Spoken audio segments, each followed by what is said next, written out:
Big boss Malayalam season 6 കഴിഞ്ഞ ആഴ്ചയിൽ, അതായത് കഴിഞ്ഞ ആഴ്ചയിലെ ഒരു ദിവസം 2-3 ദിവസങ്ങൾക്ക് മുമ്പ് നമ്മുടെ ജിൻഡോയെ ജാസ്മിൻ ഒരു പേര് എടുത്ത് വിളിച്ച് അധിക്ഷേപിച്ചു എന്നുള്ളത് ഇപ്പോൾ ഇങ്ങനെ ഫുള്ളായിട്ട് സോഷ്യൽ മീഡിയയിൽ കറങ്ങി നടക്കുന്നൊരു സംഭവമാണ്. നമ്മുടെ വീഡിയോയ്ക്ക് താഴെയും 1-2 പേര് ഈ കാര്യം ഉന്നയിച്ചിട്ടുണ്ടായിരുന്നു. അതായത് ജിൻഡോയെ കരിഞ്ഞ മത്സ്യകന്യകൻ എന്ന് ജാസ്മിൻ വിളിച്ചു എന്നുള്ളതാണ് പറയുന്നത്. ലൈവിൽ പക്ഷേ ഞാനത് കണ്ടതായിട്ട് എനിക്ക് ഓർക്കുന്നില്ല. ഒരു മോർണിംഗ് ടാസ്കിൽ അഭിഷേക് ജയദേവ് ഈ കാര്യം പറയുന്നുണ്ട്.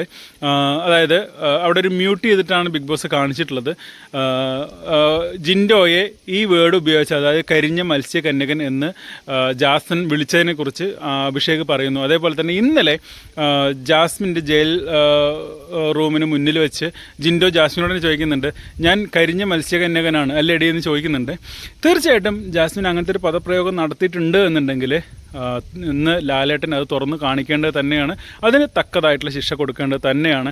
ഒരു വ്യക്തിയെ ഇങ്ങനെ വ്യക്തിഹത്യ ചെയ്യുന്ന രീതിയിൽ ഒരാളും സംസാരിക്കാനായിട്ട് പാടില്ല. പ്രത്യേകിച്ച് സിബിനെ ഒരു അസഭ്യമായിട്ടുള്ള ആംഗ്യം കാണിച്ചതിൻ്റെ പേരിൽ ഇന്ന് ലാലേട്ടൻ ശിക്ഷ വിധിക്കുന്നുണ്ടെങ്കിൽ തീർച്ചയായിട്ടും ജാസ്മിനും ഇതിന് തക്കതായിട്ടുള്ള ശിക്ഷ ലാലേട്ടൻ കൊടുക്കേണ്ടതാണ്.